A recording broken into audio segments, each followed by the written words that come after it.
Hi, I'm Ellen Bailey. I'm a water quality scientist at the USU Water Quality Extension, and I'm going to talk about how we measure nitrates and why we care about them. They're an important chemical indicator of water quality.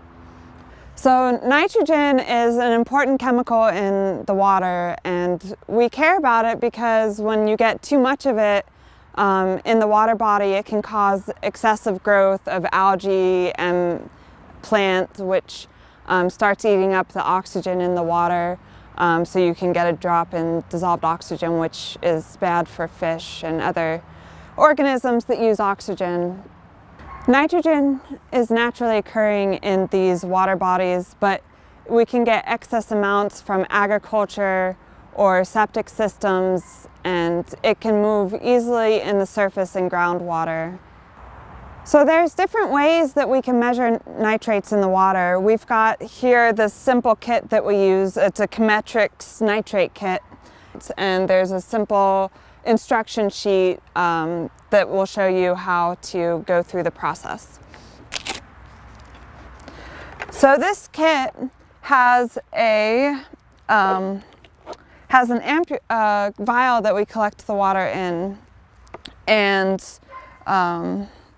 there's a chemical, cadmium, that you put into the water, and that has a chemical reaction with the nitrate that will change the color to pink depending on how much nitrate you have in the water. So we're going to collect some water into this vial, but before we do, we want to rinse it in the stream. So we're going to put 15 mils of water into the vial.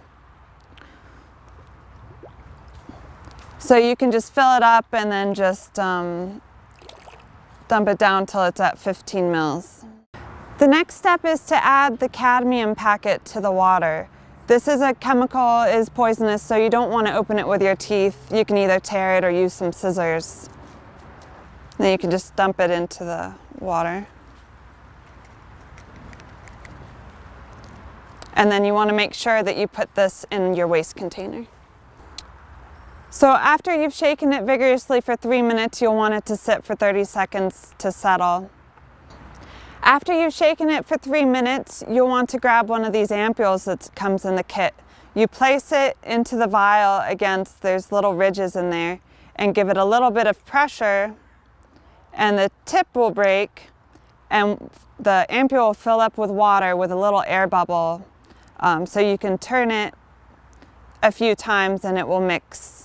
During this whole process, you want to make sure and keep it out of the sun, because this, if you leave it in the sun, that'll react with the color and you won't get a full color change. So you want to make sure you're doing this test in the shade. When you're ready to dump the vial, you want to make sure and put it into the waste container. So now that we've waited 10 minutes for a color change, we're going to compare it with our chart that we have over here. This goes from 0 to 3 milligrams per liter, which is, milligrams per liter is our normal measurement for nitrates. It can also be referred to as parts per million, ppm.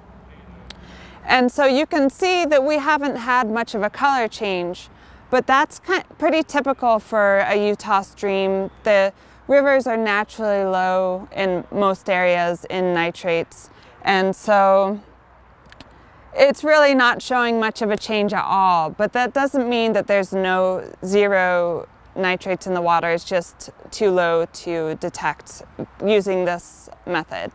Once you're up in the 3 milligrams per liter range, that can be really a cause for concern. Drinking water standards are at 10 milligrams per liter, but about 3 is when it might start affecting the macroinvertebrates in the water or some of the wildlife. After you're done with the vial, we'll put it into the waste container and make sure it ends up in the trash.